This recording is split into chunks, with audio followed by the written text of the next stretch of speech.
Hi అండి. నేనైతే ఇప్పుడు పోలేలు ఎలా చేయాలో చూపిస్తాను. పోలేలు అంటారు, బొబ్బట్లు అంటారు.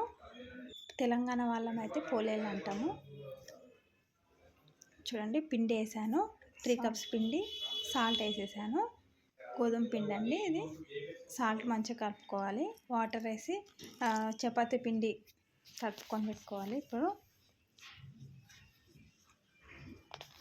పిండి మంచిగా కలుపుకోవాలండి, మరి గట్టిగా కలుపుకోవద్దు. ఇగో చూడండి, నేనైతే మెత్తగా కలుపుకుంటున్నా, ఎందుకంటే సన్నగా చేయాలి కదా. చూడండి, కలిపి పెట్టాను. దీంట్లో కొంచెం ఆయిల్ యాడ్ చేస్తున్నాను. ఆయిల్ మంచిగా కలిపి పెట్టి మూత పెట్టి కాసేపు పక్కన పెట్టాలండి. ఇది అంతలోపు మనము లోపల పెట్టడానికి పూర్ణం రెడీ చేసుకుందాము.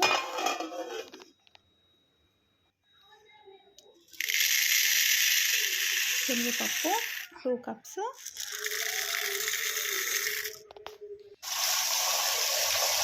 మంచిగా ఒక 2 టైమ్స్ కడుక్కొని పెట్టుకోవాలి. దాంట్లో ఏం చెత్త ఉన్నా వెళ్ళిపోతుంది అన్నట్టు. 2 కప్స్ 2 కప్స్ శనగపప్పుకి 4 కప్స్ వాటర్ పోయాలి. చూడండి, నేనైతే స్టవ్ ఆన్ చేసి 4 కప్స్ వాటర్ పోసి పెట్టేశాను. పప్పు విజిల్ పెట్టాలి. మంచిగా ఒక 4-5 విజిల్స్ దాకా ఉడకనివ్వాలి. పప్పుని మంచిగా మెత్తగా ఉడకనివ్వాలి. అంటే దీన్ని 2-3 టైప్స్ చేస్తారు కదా పోలేళ్ళు, అంటే ఒకలాగా గోధుమ పిండిలాగా. ఇప్పుడు నేను ఇంకో వెరైటీ చేస్తున్నాను, కొంచెం డిఫరెంట్గా. చూడండి, చాలా పిండి మెత్తగా చేసి పప్పుని ఇంత మెత్తగా చేశాను. చూడండి, ఇంత మెత్తగా కలుపుతున్నాను. ఇప్పుడు దాంట్లో బెల్లం వేసాను. 2 కప్పుల శనగపప్పుకి 1 కప్పు బెల్లం వేసుకుంటే స్వీట్గా బాగుంటుంది. చప్పకుంటే బాగుంటుంది కదా, ఎప్పుడో ఒకసారి చేసుకునేదానికి ఇది ఉండదు. ఈ పౌడర్ అయితే అందులో వేసుకుంటున్నాను. ఇంతకీ ఈ పౌడర్ ఏందో నేను చెప్పలేను కదా, ఇప్పుడు చూపిస్తాను. చూడండి, యాలకులు, సోంపు 2 దంచి అందులో మిక్సీ పట్టేసి వేసేసాను, కలిపేసాను. ఇప్పుడు ఉండలు చేసుకోవాలి. ఉండలు చేసి పక్కన పెట్టుకోవాలి.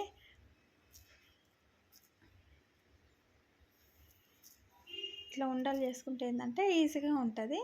డైరెక్ట్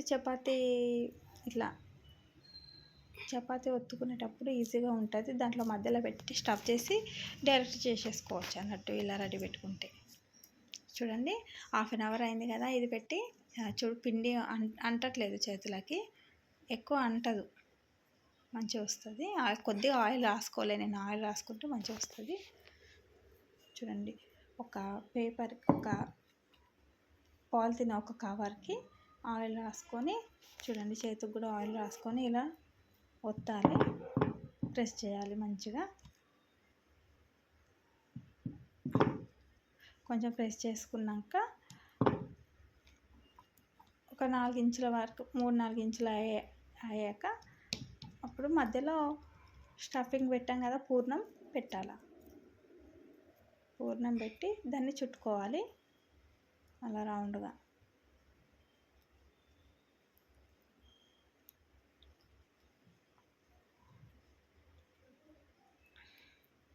ఇప్పుడు దీన్ని కొంచెం రౌండ్గా చేసుకొని ఒత్తుకోవాలి కింద. ఇట్లా ఒకటేసారి కవర్ పైన ఒత్తితే జారిపోతుంది, అందుకే చేతితో ఇట్లా పెట్టాలంటే ఈజీ ఉంటుంది.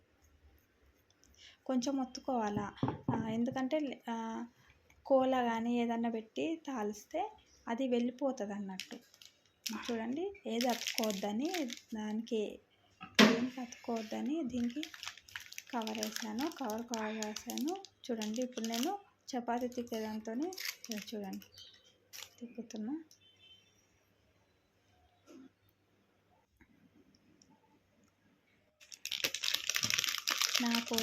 నా అయితే బొబ్బట్లు రెడీ అయ్యాయి.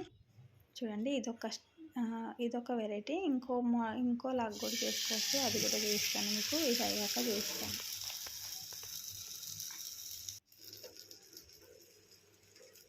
ఇది ఒక్కటి చేసి పక్కన పెట్టుకున్నాక ఇంకోలాగా ఎలా చేసుకోవాలో చేతితో కూడా ఈజీగా చేసుకోవచ్చు. పైన కింద కవర్ వేసి అది కూడా చూపిస్తాను మీకు. చూడండి ఎంత సన్నగా అయ్యిందో చూడండి. పూర్ణం బయటకు రాకుండా ఇలా నీట్గా వస్తుంది అన్నట్టు. చూస్తే అది పోలేలు చేసినట్టు లావుగా లేదు కదా, చూడండి ఎంత సన్నగా ఉందో. చూడండి ఇంకో మోడల్ ఎలా చేయాలో చూపిస్తాను. పూర్ణం లోపల పెట్టేసుకున్నాను. ఇది మొత్తం చేతితోనే నొక్కి చేయడం అన్నట్టు. చేతి ఇలా సమానంగా ఇలా వేళ్ళతో ఇలా అనాలి. ఇలా చూడండి అన్ని వేళ్ళతో ఇలా ఈక్వల్గా ఇట్లా అంటే చపాతీ అనేది స్మూత్గా పెద్దగా అయిపోతుంది, పెద్దగా వచ్చేస్తుంది. సన్నగా మనకి ఎంత సన్నం కావాలో అంత సన్నం చేసుకోవచ్చు. పిండి ఉండదు అన్నట్టు.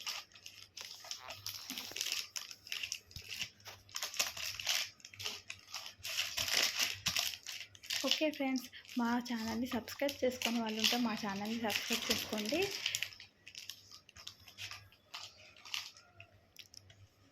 చూడండి ఎంత నీట్గా వస్తుందో. చూడండి ఎంత సైజులో వచ్చింది, చాలా పెద్దగా వచ్చేసింది. చూడండి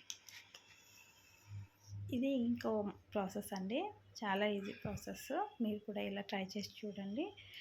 పొలేలు అంటే చాలా కష్టం ఉంటుందని అనుకుంటారు, అదేం లేదు. నేనైతే దేవుడికి నైవేద్యంగా కూడా పెట్టేశాను. చూడండి నా పొలేలు అయితే రెడీ. నేను దేవుడికి నైవేద్యంగా కూడా పెట్టేశాను చేయగానే. చూడండి ఎంత మెత్తగా ఉంటాయో కూడా చూపిస్తాను నేను. చూపిస్తాను చూడండి. చూడండి ఎంత మెత్తగా సన్నగా మెత్తగా ఉంటాయి.